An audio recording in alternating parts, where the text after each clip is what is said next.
ஆண்டவன் அரிய நெஞ்சில் ஒரு துளி வஞ்சம் இல்லை. அவனன்றி எனக்கு வேறு ஆறுதல் இல்லை.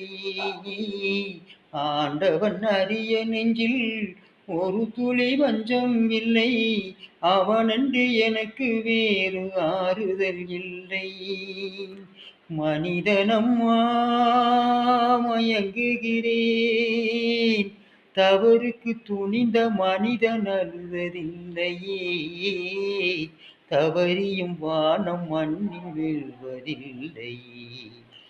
நல்லவர்க்கெல்லாம் நல்லவர்க்கெல்லாம் சாட்சிகள் ரெண்டு. ஒன்று மனசாட்சி, ஒன்று தெய்வத்தின் சாட்சியம்மா. நம்பிக்கை வைத்து கல்லையும் பார்த்தால் தெய்வத்தின் காட்சியம்மா. அதுதான் உள்ளத்தின் சாட்சியம்மா, அதுதான் உண்மைக்கு சாட்சியம்மா.